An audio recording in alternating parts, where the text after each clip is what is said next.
Hey, I'd like to welcome you to another episode of Mission Matters. My name is Adam Torres, and if you'd like to apply to be a guest on the show, just head on over to missionmatters.com and click on Be Our Guest to apply. All right, today is a very special episode. So we brought Charles Tyrrell back, and he's the CEO and managing partner at Tyrrell Law. And big announcement today, the book that we launched together is finally live. So Charles, come on, man, we made it. That's great news. Congratulations, Adam. I know you put a lot of work into this as well. So, Charles, I'm excited to have you back on the show. I know maybe some of the listeners and the visitors that have been watching us for a long time caught part of the first episode that we did together, and where we talked about the book that would be coming out. Now we finally are here. The book's live. It's doing great, and I want to do a deep dive into your writing and really what the inspiration behind it was. But before we do that, we'll start this episode the way that we start them all, with our Mission Matters Minute. So, Charles, we at Mission Matters amplify stories for entrepreneurs, executives, and experts. That's our mission. Charles, what mission matters to you?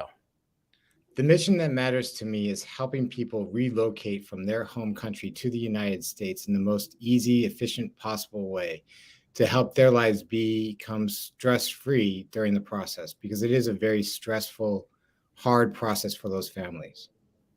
Yeah, it's great. And one of the reasons why we're so excited and happy to have you part of our Mission Matters community, and as well as a now published author, our author community as well. So first thing first, I mean, the book and your participation in it, it's an honor to publish your work. And I think let's start there. So talking more about the book and kind of the chapter and subject matter, there's a lot of different ways you could go with this. And what I liked about your approach was that you're obviously very authentic, very vulnerable. You talk about starting over in your chapter. What was the inspiration for this? Well, I was trying to see what I could best share with the community, with your readers, with your audience. And I know that a lot of people are scared of starting over. Most people find their own comfort zone and they're afraid to go outside of it. And I just want to let people know that everybody has it within them to start over. And here are some simple tools to help you reach that goal of starting over. Yeah, and we'll get into Tyrrell Law as well, and we'll talk about that in a bit. And I think starting over in that theme, when I think about especially what you're doing, helping individuals with immigration and starting over in a new country, like all of these things, I feel like there's some parallels there, isn't there? There's definitely parallels with starting over in business, starting over in my life, and starting over in the new country.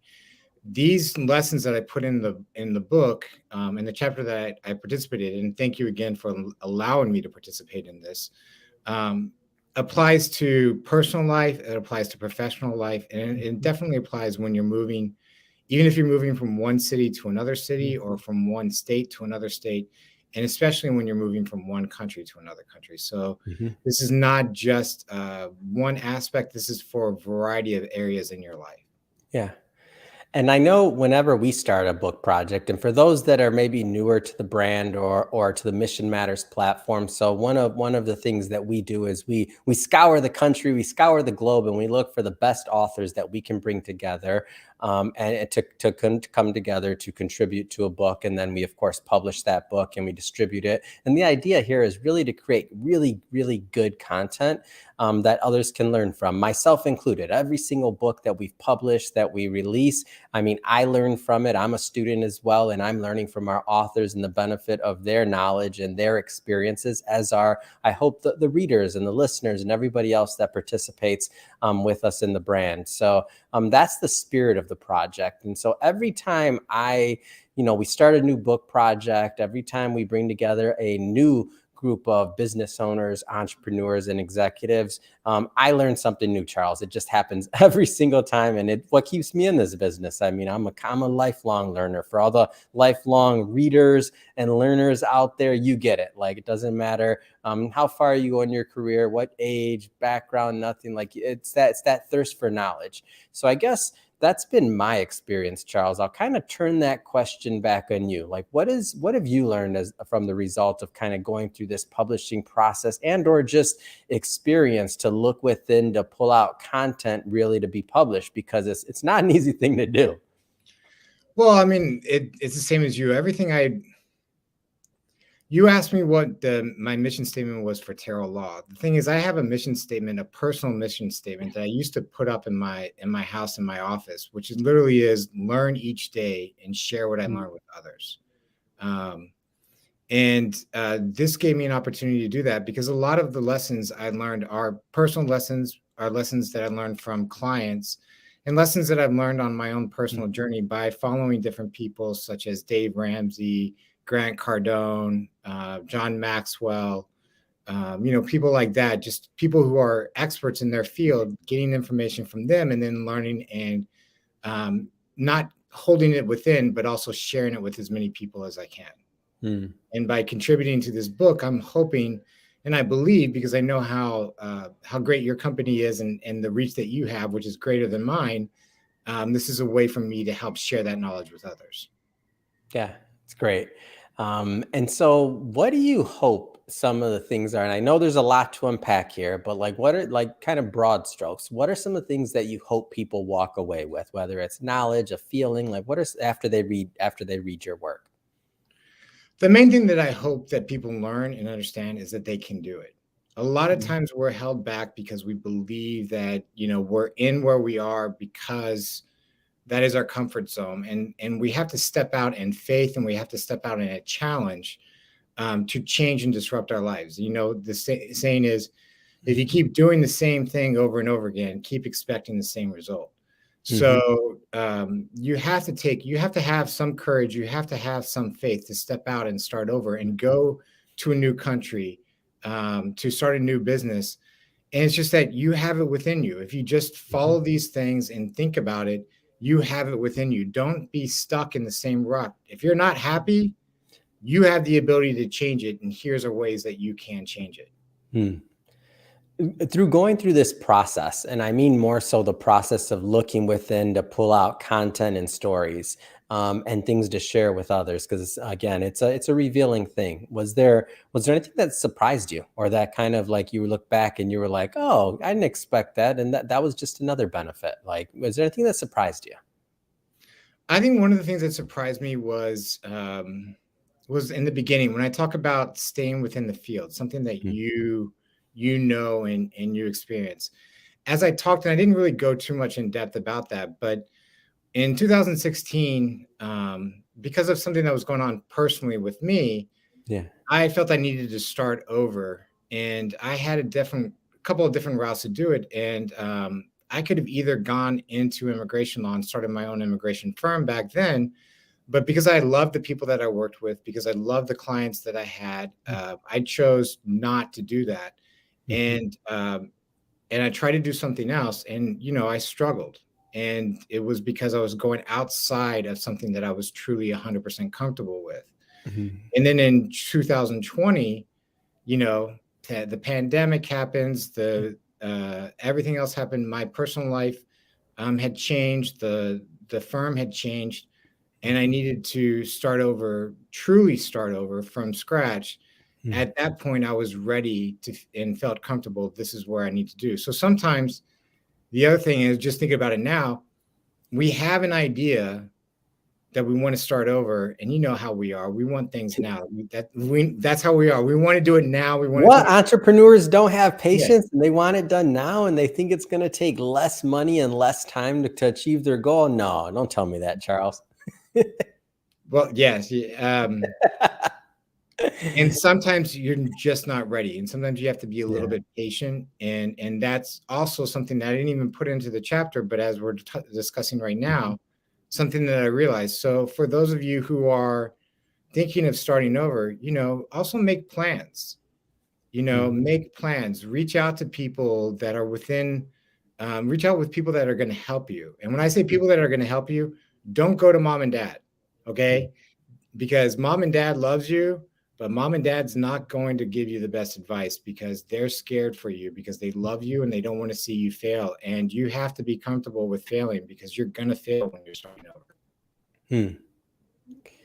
It's good. It's good. And I'm just sitting here thinking about you talking about the amount of time something would take, or the way that you think something would work out versus otherwise. I mean, a lot of entrepreneurs that are watching this, and I mean, who are on their, first, second, third, 10th business, who knows how many businesses, right? And for those, like those lifelong learners and entrepreneurs that just keep on going and pivoting and doing doing what they feel it takes to succeed and not giving up. What are some of the things that you tell them, for those entrepreneurs out there that are maybe in the middle of starting over, or are, considering it because of, a lot of different things over the last couple of years, pandemic, a lot of other things that have taken place that may have affected businesses and otherwise? Like, what would you tell to those that are maybe in the middle of that starting over process right now? Well, it's something that you just said. Don't give up. Mm-hmm. The only way you guarantee failure is if you quit. I mean, that is it. Like, and there's gonna be hard times. Nobody has done anything and it's been easy. Yeah. You've got, um, Albert Einstein failed second grade. Michael Jordan didn't make the varsity team when he was, a sophomore in high school. Mm-hmm. I mean, you can go through countless examples. Thomas Edison failed many, many times before he ever had a breakthrough. You're gonna fail, but if you give up, that's the only way you're gonna guarantee that you're gonna lose. And I remember speaking to a client back in October of 2020, Mm. taking her to a restaurant, sitting down, and she was broken, and she's just crying, and she's like, I don't think I can do this. I don't think I can, and she's pouring her heart out to me. And I look at her and I say, you have this within you. Every successful person goes through what you're going through right now. And the ones that succeed are the ones that push through. Mm. The ones that succeed are the ones that are the ones that continue to go, because at some point you're going to break through. Mm-hmm. And sure enough, when I spoke to her like 4 months later, she started seeing a huge change in her business and a huge uptake in her business. And she was like, she looked at me and said, thank you so much, because you believed in me, because of the advice that you gave to me, I was able to stick through it and succeed. Now, as I say that, I do want to put a disclaimer. Yeah. Some things you are going to fail at and you're just not good at. I love basketball. I will never be an NBA player. Okay. I love golf. I will never win the Masters. Okay. Yeah. I just don't have it within me. But most things, you do have it within you. But there are sometimes you're doing something, you're running up against the wall. You need to actually be honest with yourself. Am I running up against the wall because this is the field I should be in and I just need to break through, or this is something I shouldn't be doing at all? Yeah. And only you can answer that.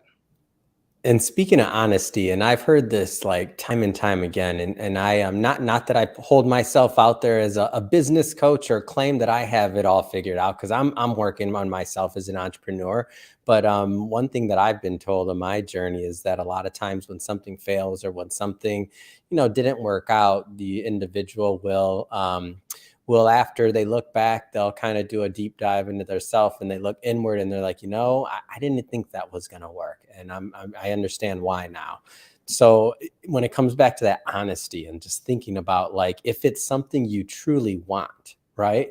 Like, so not using your golf example or any other thing like that, but even just something that's more maybe tangible, right? Like, not even pie in the sky, but maybe you started an ice cream shop because you thought you were supposed to start it, and all of a sudden you find yourself in this mess, and you're like, do I even want to own an ice cream shop? Like, just to, is this really my calling? Maybe it is, by the way, and if it is, you keep going. But if it's not, it's also just having enough honesty and looking inward and saying, okay, maybe this isn't my path. And if it's not my path, the sooner you acknowledge that, the sooner you make way for new opportunities. Because while you're focused on one thing that maybe your heart's not all the way in, you may be kind of not even unknowingly, you may be turning away great opportunities that may have been a better fit. Well, and that's true. And the other thing is that one thing that we always have to remember is that it's not truly failure when you learn from it. And in situations like that, when you go back and you do the self-analysis and realize this wasn't something I truly had passion for, Yeah. Because that's what it is. If you don't have the passion, it makes it much harder. If you're not excited to get up and go into the work the next day, Yeah. Well, there's every day everybody goes through that at least some point. But if you're waking up every single day for like months at a time and you're not excited to go to work, you probably need to go into a different field. And that's the self-analysis that you're talking about. And it's hard because at that point, when you reach that's when you got to start all over again. And, you gotta have the courage to start over, but then look at why you failed so that you can then make better decisions as you're moving forward. Yeah, and the starting over point, it may seem sometimes like a setback, but I think it's Joel who says it could be a setup, right? So it could be that what you perceived as a setback, it could be a setup leading you on to something much better that you had no idea, like that was in front of you. Like if I look at my own life and I look at some of the things that didn't work out the way I wanted to, I'm like, wow, I'm glad that didn't work out, because if I would have got that, I wouldn't have this. So it's kind of a give and take, and it's a process for everybody. But your overall theme, and you're writing in this book, which, by the way, so everybody watching, we sell books. We will have this in the show notes and all that good stuff, so you can pick up a copy, because today was just a little tip of the iceberg for what Charles wrote about. But I definitely wanted to get your appetite whet for this book and for many of the other authors that are in the book as well. So lots of great content in there. So Charles, I do want to spend some time in this interview, especially for those that maybe didn't catch our first interview together, talking about Tyrrell Law. So you mentioned immigration law, and you mentioned, of course, tell us a little bit more about the firm and what you do just overall. Well, yes, it's an immigration law firm. And what we do is we particularly work with entrepreneurs and professionals to come to the United States, whether it be they open their own business, whether or not it be that they find a new job in the United States. But it's finding ways for people to legally immigrate to the United States so that they can start over in a new country with the most efficient possible way, best possible way, so that they can have peace and comfort, because no one's leaving their home country because they have to. Everybody leaves, hold on, I said that wrong. That was the wrong way to say it. Nobody's leaving their home country because they want to. They feel that they have to, be it for security reasons, economic reasons, whatever. And the thing is, we understand that at Tyrrell Law. Everybody that works at Tyrrell Law has gone through the immigration process, or they're immigrants themselves, or you look at me, I look gringo, I look white, I look Caucasian, I look American as American can be. But my grandfather, my dad's father, he immigrated in the 1950s from the UK. The people that are closest to me in my life are people that immigrated from foreign countries. So, it's a personal, deep feeling, something that I'm very passionate about, because I see how what I do changes other people's lives. And I want to be there step by step to guide them to make the right decisions, to help them have the best possible chance of success in the United States. And part of what I wrote about is also some of the things I've learned by working with immigrants to the United States, what they have, or foreign nationals, what they have experienced, where they have struggled, where they have succeeded. So, I learn a lot from my clients. I'm not just there to help them through. I'm learning from them, just like as you said. Every day we're trying to learn, and I take every experience that I can, and I'm learning about new businesses. I'm learning about new I learned about what succeeds, what fails, Mm. what makes people happy, what makes them, struggle.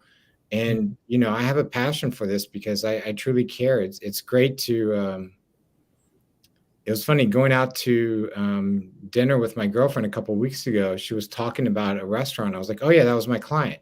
Mm. Really? I said, yeah, that was my client. I got them the visa to be able to open up and run that business. And she goes, "You're Wow. kidding me." I said, "No, that's what I do." And I think that was the first time it really like dawned on her, wow, he's really helping people. Mm. It's great. It's a great story, Charles. And one of the reasons, again, excited to have you part of this most recent release of our Business Leader series of Mission Matters. So that being said, I have to ask, I know, busy guy, doing the book promo, growing practice, thriving practice. What's next? I mean, what's next for you? What's next for Tyrrell Law? I'd say the next thing that we're doing is, I mean, we're continuing to grow. We're continuing to find ways to reach out and help people. And I'm just my goal is to help 300 people in 2023, 300 families in 2023. This Mm. year, I want to have about 200 families that I've helped. Next year, I Mhm. want to have 300, and I just want to keep growing. And by the 2025, I want to be helping 1,000 families come to the United States, legally Amazing. live in the United States, and get residency. The main thing is getting residency in the United Mm. States, finding legal opportunities. Mhm. So by 2025, I want to help 1,000 families, and I want to start being there when people get sworn in to become citizens, because I know Mhm. that like is a great experience for them, and I want to be there to show people, hey, remember that time when you thought you couldn't move to the United States? Well, look, you're a U.S. citizen. Just think about Yeah. like these past 6 years, 7 years, Mhm. all that you've accomplished. Look at how great that is, and I've been with you all those 7 years. This is Mhm. this is much my success as it is yours. Yeah. It's wonderful. If somebody's watching this and they want to connect with you and your team, what's the best way for them to do that? Well, honestly, the best way was go to our website, www.tntvisa.com. You Mhm. go to our website, you're going to get all the social media links, just as you have it underneath Yeah. for Instagram, Twitter, Facebook, LinkedIn. I do a YouTube video once a week. It's YouTube is TNT Visa, all one word. Mm. Subscribe to it. I'm updating it every week. If I get Mm. new information about immigration, I'm going to blog about it. I'm going to put it in the video. Yeah. But I'm just trying to keep in much touch with what's going on with the current field, and sharing that information with Mm. people so that they can make informed decisions on how they want to come to the US. It's awesome. And we'll put all that information into the show notes so that all the people watching this, you can just head right on over, just click on the links and check out Charles and his team. And speaking of our viewers and listeners, if this is your first time engaging with the Mission Matters episode or the platform, we're all about bringing on entrepreneurs, executives, and experts and having them share why they do what they do, like what excites them about it, what gets them fired up to go out into the marketplace and into the world and make that difference every day. If that's the type of content that interests you, or it sounds exciting or fun or engaging, we welcome you to hit that subscribe button, because we have many more mission-based entrepreneurs coming up on the line, and we don't want you to miss a thing. And Charles, congrats again on being published in the book. So excited and proud to have been able to get your work and your words out there. So thanks again and congrats. Thank you again just for the opportunity to be a part of this, Adam.